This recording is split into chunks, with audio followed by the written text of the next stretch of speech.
시청자 여러분 안녕하십니까? 손찬원 목사입니다.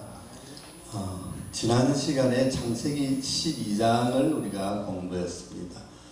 하나님께서 아브라함을 부르신 하나님의 그 말씀에 따라 아브라함이 본토 친척 아비집을 떠나서 가나안 땅으로 온 이야기를 했습니다. 그때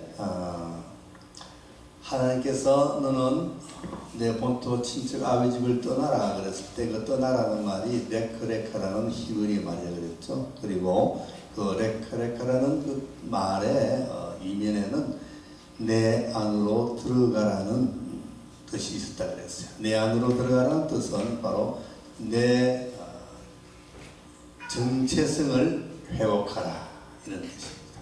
지금 너는 어디서 무엇을 하고 있느냐, 내가 어디서 왔으며 무엇을 하고 살아가야 될 존재인데 지금 여기서 무엇을 하느냐, 그런 뜻이죠.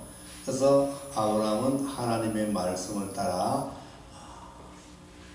고향을 떠나서 낯선 땅, 고난 땅으로 들어왔다 그랬습니다.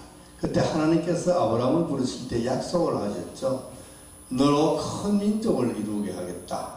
내 이름을 창대하게 하겠다. 내게 복을 주어서 너로 복의 근원이 되게 하고 이 모든 세상의 민족들이 다 너로 인하여 복을 받는 축복의 통로로 세우겠다. 이렇게 약속을 하셨습니다. 그 약속을 따라 아브라함은 왔고 가나안 땅에 왔지만 정작 가나안 땅에 왔을 때에는 그들이 정착할 땅이 마땅치가 않았어요. 그래서 남쪽으로 이동을 하는데 기근이 왔고 그들은 급기야 곡식이 풍성한 애굽 땅으로 이제 이주를 가게 됩니다. 그러나 세상은 그때도 요즘과 같이 험한 세상이었고 예쁜 여자를 보면은 빼앗아가는 그런 아주 험악한 세상이었다 그래요. 그래서 아브라함이 자기 아내를 여동생이라고 속였고 그로 말미암아서 이제 아브라함의 아내 사레는 애굽의 왕인 바로의 왕비가 되는 그런 이제 아주 위험한 그런 어려운 환경에 처하게 되었습니다. 그러나 하나님이 믿음의 조상으로 세우려고 하는 아브라함과 그 사례를 지켜보고 그냥 그 위험을 간과하지 않으셨죠. 그래서 사례를 하나님께서 구해줍니다. 그 바로와 바로의 가족에게 큰 질병을 내려서 그들로 하여금 사례를 보내주게 됩니다. 그들도 그 질병을 만나는 순간 이것은 하나님의 진노이구나 하고는 이제 아브라함에게 왜 네가 우리를 속였느냐, 나는 네가 동생이라 그래서 내 아내로 삼으려고 그랬는데 너의 하나님이 진노하셨다. 그러니 빨리 내 아내를 데리고 가라. 저는 이제 이 사건을 보면서 많은 설교자들이 아브라함이 어떻게 잘했니 못했니 이런 것을 따지는데 그것이 저는 이 사건의 핵심이 아니라고 봅니다. 이 사건의 핵심은 무엇인가? 하나님은 끊임없이 하나님이 사용하시는 하나님의 일꾼을 지켜주신다는 겁니다. 하나님의 약속의 자녀를 하나님께서는 지켜주신다는 거기에 초점이 있다고 보아집니다. 그래서 어떠한 위협이 도래하고 강한 힘이 그들을 강제할지라도 하나님은 그들을 보호해 주신다. 그래서 아브라함과 사레를 무사히 구해 주실 뿐만 아니라 많은 재물까지 가지고 이제 올라가게 만들죠. 이것이 바로 창세기 12장의 마지막 부분입니다. 13장에 들어가면은 자기가 아들처럼 의지했던 조카 롯과 이별하는 장면이 나옵니다. 아브라함도 재산이 많아지고 가축들이 많아지고 또 조카 롯도 점점 그 가축들이 많아짐으로써 이제 두 가족이 같이 짐승을 치면서 살아갈 그 땅은 턱없이 부족했더라는 거죠. 그래서 아브라함이 조카 롯에게 제의를 합니다. 이제 우리 두 가족이 살기는 이 땅이 너무나 부족하다. 이 땅의 부족으로 인해서 우리와 너희 목동들이 서로 다투고 있다. 우리가 이렇게 다투서는 되지 않지 않느냐. 그러니 우리가 이제는 헤어지자. 자, 네가 택해라. 네가 동쪽으로 가면은 내가 서쪽으로 가겠고, 네가 오른쪽으로 가면 내가 왼쪽으로 가겠다. 그래서 이 조카 롯이 요단강 건너 동편에 있는 좋은 땅으로 이제 선택을 하고 떠납니다. 그래서 아브라함은 그 가나안 땅에 그대로 남게 되지요. 이 사건에서 또 이제 어떤 설교를 하느냐면, 참 아브라함이 많이 성숙했다. 아브라함이 인간성이 참 좋다. 대개는 삼촌이 좋은 땅을 차지하고 조카가 좀 못한 것으로 하는 것이 원칙인데, 아브라함은 조카에게 다 양보하고 조카가 좋은 땅을 선택하게 하고 자기는 그 남은 땅을 차지하는 그런 참 인품이 있다. 참 이렇게 설명을 합니다. 그런데 저는 과연 그 해석이 맞는 해석일까 생각해 봅니다. 왜 이 기사를 썼을까? 아브라함의 좋은 인품을 드러내기 위해서 썼을까? 저는 그렇지 않다고 봅니다. 인품이나 어떤 그들의 그의 어떤 그 좋은 마음씨가 문제가 아니라 중요한 것은 하나님과의 약속이라는 겁니다. 언약입니다. 하나님이 아브라함에게 무엇이라고 언약을 했느냐면 이 땅을 내게 주겠다 그랬어요. 그래서 이 땅에서 너희의 후손들이 창대하게 되게 해주겠다 그랬어요. 그런데 아브라함은 지금 하는 행동을 보면은 그 하나님의 언약을 전혀 염두에 두지 않는 행동입니다. 왜요? 그 조카에게 네가 좋은 땅을 먼저 선택하라 그랬어요. 만약에 조카 롯이 삼촌, 제가 이 좋은 땅을 제가 하겠으니 삼촌이 저 좋은 넓은 땅으로 가십시오. 그래서 아브라함은 갔지 않겠습니까? 그렇다면 아브라함은 가나안 땅을 떠나게 되는 거죠. 아브라함이 가나안 땅을 떠나면 하나님의 약속은 이루어지지 않습니다. 하나님이 주신 약속의 땅은 어디입니까? 가나안 땅이죠. 그러니까 어떤 일이 벌어지더라도 아브라함은 가나안 땅을 지켜야 되는 겁니다. 그런데 아브라함은 전혀 가나안 땅을 지켜야 되겠다는, 이곳에서 살아야 되겠다, 이것이 하나님께서 주신 땅이다, 약속의 땅이라는 데 대해서는 전혀 관심이 없었던 거죠. 염두에 두지 않았습니다. 이것이 믿음의 조상인 아브라함의 모습이었다는 거죠. 그러나 하나님은 그래서 또 지켜줍니다.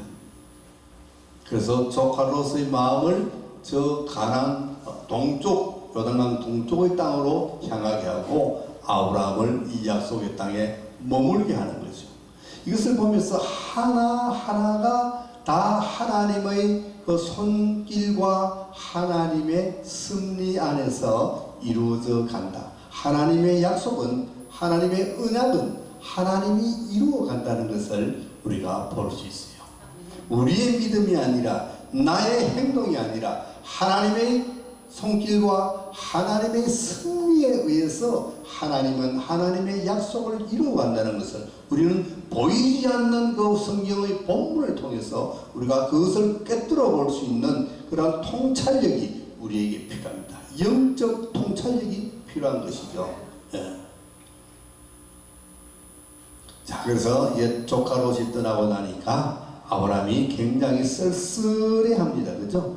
지금까지 아들처럼 의지했던 조카가 떠나고 나서 쓸쓸해할 때 하나님이 나타나셔가지고 위로해 줍니다. 뭐라고요? 아브라함아, 이 땅 동서남북을 살펴보아라. 이 넓고 광활한 땅을 다 너희 후손에게 주겠다고 다시 한번 약속을 합니다. 무슨 약속을 합니까? 땅의 약속을 하죠. 땅의 약속. 처음 12장에서는 내 후손으로 큰 민족을 이루겠다 그랬어요. 그래서 많은 자손을 주겠다는 씨의 약속을 합니다. 하나님은 아브라함에게 약속을 씨의 약속, 후손의 약속과 땅의 약속, 가나안 땅을 주는 땅의 약속, 이 두 가지 약속을 하나님께서 아브라함에게 하시고, 하나님은 그 약속을 끝까지 지키시려고 하시는 것이 바로 성경 구약의 전체의 흐름이고 내용인 것입니다. 자, 그래서 이제 조카 롯과 헤어졌어요. 14장에 가면 조카 롯이 갔던 그 소돔 땅이 이제 북방의 네 왕들에 의해서 침략을 당합니다. 유프라테스 근처에 있는 그 이제 북방의 네 왕들이 이제 소돔과 고모라와 그 스보임 및 다른 기타 5나라를 향하여 침공을 해오게 되고 전쟁을 쳤는데 북방 왕들이 이기게 됩니다. 그래서 이제 남쪽에 있는 군사들이 포로로 잡혀가는데 그때에 아브라함의 조카 롯도 잡혀가게 되죠. 이 소식을 들은 아브라함이, 그때는 아브라함이 헤브론에 있었습니다.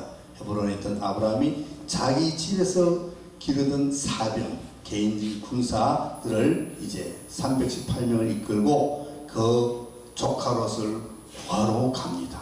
이런 것을 보면 또 아브라함의 굉장히 용맹성을 우리가 또 볼 수가 있어요. 그래서 한밤중까지 저 다메섹까지 찾아 올라가서 그들을 기습 공격해서 조카 롯과 그들의 재물을 찾아오는 그런 또 아브라함의 남다른 또 용맹한 모습도 보여줍니다. 자, 그래서 그때 가지고 왔던 재물들, 그리고 그때 잡혀갔던 포로들을 다 데리고 와서 돌려줍니다.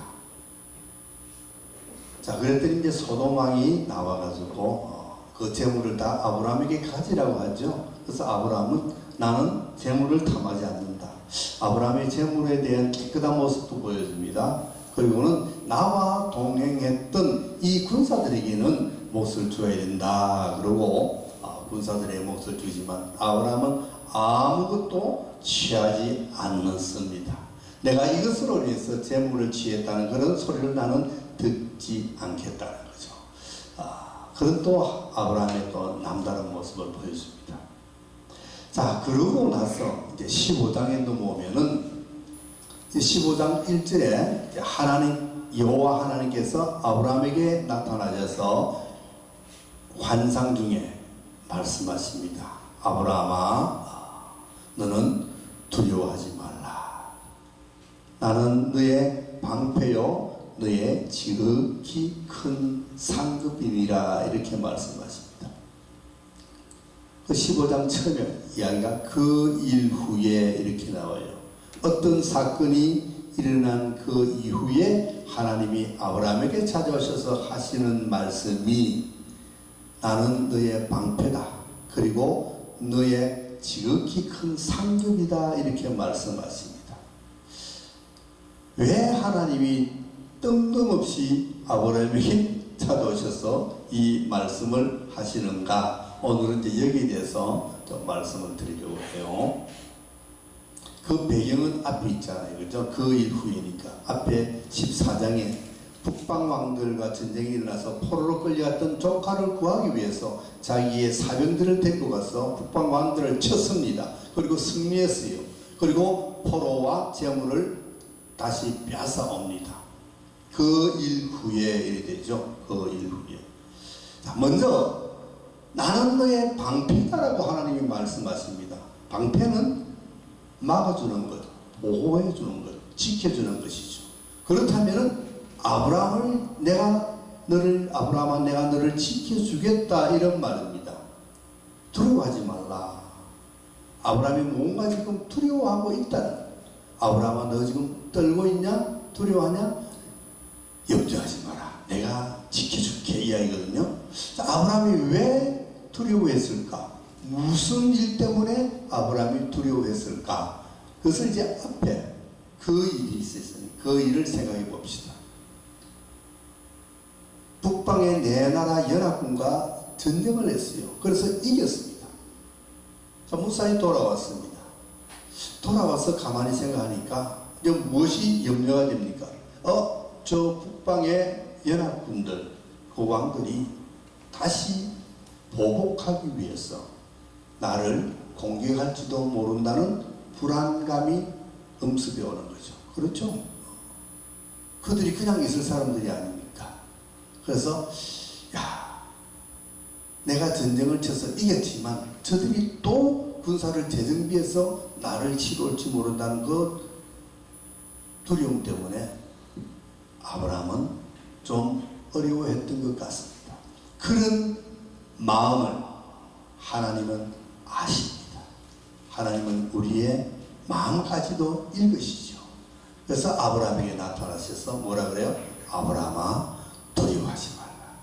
내가 너의 방패가 되어줄게. 그 말은 뭐죠? 내가 너를 보호해 줄게. 이 말입니다.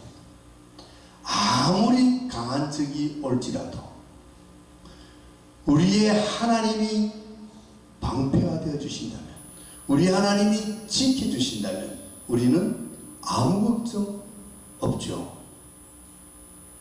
바로 우리의 하나님은 그런 하나님입니다. 우리가 어떤 역경과 어떤 고난 속에, 어떤 위험 속에 당할지라도 하나님은 우리를 지켜주십니다. 우리의 마음을 아시고 우리의 생각을 아시고 우리를 지켜주시는 하나님이 바로 우리의 하나님, 지금도 그 하나님은 우리를 눈동자같이 보고 계신다는 겁니다. 이것이 우리가 받는 가장 큰 복 중에 복이 아니고 무엇입니까? 그렇죠? 자, 그런데 두 번째는 뭐라 그랬어요? 내가 너의 지극히 큰 상급이 되어줄게 그랬어요. 무슨 상급하고 관계가 있는 것 같습니다. 그렇죠? 하나님이 상급이 되어준대요. 그렇다면 아브라함은 지금 뭔가 좀 마음에 좀 섭섭하고 뭔가 좀 상급을 못 받은 것 같아. 그것이 뭐냐 그러니까 앞장에서 전쟁에서 빼앗아온 물품들을 하나도 자기가 가지 않았어요. 다 군사들에게 나눠주고 11조 드리고 다 해버렸어요. 자기는 하나도 안 가져갔어요. 그러니까 뭔가 좀 서운했었던 것 같습니다. 가지지는 않았지만, 물질에는 욕심은 없었지만 그래도 뭔가 좀 마음이 허전한 것 같아요. 그러니까 하나님이 걱정하지 마. 너에게는 내가 있지 않느냐. 내가 있지 않느냐. 우리는 세상의 부귀와 영화를 두려워할 필요가 없습니다. 왜요? 우리에게는 지극히 큰 상급이신 우리 하나님이 계시기 때문입니다. 예수님은 종종 이렇게 말씀하십니다. 하늘나라에서 내 상급이 클 것이다. 그래서 우리는 하늘나라에 가면 상급이 있다. 상급이 있다. 이런 이야기를 참 많이 해요. 근데 어떤 목사님은 그 상급이 우리가 말하는 상이 아니고 천국 들어가는 그 자체가 상급이다. 그 말도 맞지 않는 것 같아요. 그 말도. 천국에 들어가는 것이 상급이라면 왜 예수님께서 하늘나라에서 상급이 크겠다라고 말씀하셨을까? 그 말도 맞지 않고. 그렇다면 천국에 가면 상급이 1등, 2등, 3급, 4등 상급이 있을까? 상을 줄까? 참 안 봤으니까. 저도 지금도 오락가락하고 헷갈리는 거예요. 진짜 상급이 있을까? 장담할 수가 없어요. 내가 왜? 확실하게 보지 않았기 때문에, 확실하게 모르기 때문에. 그런데 오늘 창세기 15장에서 하나님이 아브라함에게 내가 너의 지극히 큰 상급이 될 것이다 라고 말씀하신 데서 우리가 힌트를 얻을 수 있지 않을까 생각합니다. 우리의 상급은 무엇일까요? 바로 하나님 그분이 우리에게 상급이 되어주는 것입니다. 그분이 상급이 된다면 우리는 정말 이 세상은 아무 대가 없이 살아도 우리는 부족함이 없죠. 그런 마음으로 살아가라는 하나님의 말씀인 것 같습니다. 자, 그런데 이 말을 들은 아브라함이 아직까지 좀 잘 안 돌아가요. 좀 느낌이 없고 깨달음이 좀 없어요. 그래서 아예 하나님 무슨 말씀입니까? 상급은 무슨 양감요? 아들 준다 그래놓고 많은 자손 준다 그래놓고 아직까지 아들 하나도 주지 않았지 않습니까? 그래서 나는 이제 내 후사를 내 집에 있는 저 종 엘리에셀로 정하겠습니다. 그 당시에는 상속자가 없을 때는 종 중에서 아주 신실하고 훌륭한 종이 있으면 그 종을 이제 아들 대신에 상속자로 전하는 그런 관습이 있었던 것입니다. 그러니까 엘리에셀이라는 이 아주 충직한 종이 있었고 그 종을 아들로 삼아서 내 후계자로 삼겠다 그랬어요. 그랬더니만 하나님이 아니야. 너 분명히 아들 낳는다. 그 아들이 너의 상속자가 될 거야. 자, 말 못 믿겠지? 이리 나와봐. 저 하늘을 쳐다봐. 그래서 밤에 데리고 나가서 하늘을 보여줍니다. 저 하늘에 별들 봐라. 참 별들 많지? 예, 많습니다. 자, 저 별은 너의 별, 저 별은 나의 별. 저 많은 별들처럼 내 후손이 많게 해줄게 하고 하나님이 다시 아브라함에게 후손들의 약속, 씨의 약속을 합니다. 그러더니만 아브라함이 이를 믿었다 그랬어요. 아브라함이 이를 믿으니 하나님이 이것을 의로 여기셨다. 그래서 이신칭이라는 말이 여기서 나옵니다. 아브라함이 믿으니 의로 여기셨다. 믿음으로 어렵다함을 얻는다. 이신칭이라는 말이 여기서 나옵니다. 그래서 후손, 자손들에 대한 약속을 합니다. 그리고 또 땅에 대한 약속을 하셨다. 땅 많이 줄게. 이 넓은 땅, 이 광활한 땅, 좋은 땅 다 내 후손들에게 줄게. 그래서 하나님의 계획은 아브라함을 통해서 많은 자손들을 주고 넓은 땅을 주어서 그들로 하나님만을 경배하는, 하나님만을 예배하는 믿음의 공동체로 만들겠다는 것이 하나님의 뜻입니다. 하나님의 약속입니다. 그렇기 때문에 아브라함이 믿지 못해요. 아유, 하나님 그거 어떻게 믿습니까? 알았어. 이리 와. 소 잡아, 양 잡아, 짐승들을 잡습니다. 그리고 갈라놓습니다. 반쪽씩 갈라놓습니다. 그리고 밤에 그 갈라놓은 고기 사이로 횃불의 모양으로 하나님이 그 고기 사이를 지나가는 언약의 예식을 하나님께서 친히 행하십니다.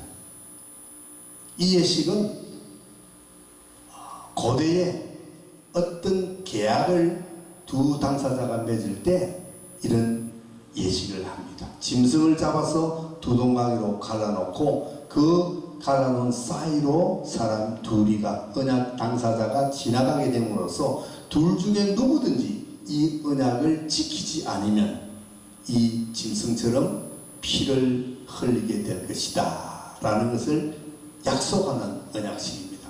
그런데 지금은 하나님 한 분 혼자서 이 짐승의 쪼개진 고기 사이로 지나갑니다. 왜요? 지켜야 할 분은 하나님밖에 없습니다.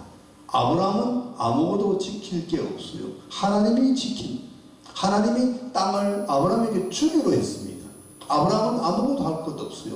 하나님이 주시기로 했습니다. 그래서 하나님이 스스로 언약을 합니다. 이것이 바로 족장 언약이래요. 족장 언약.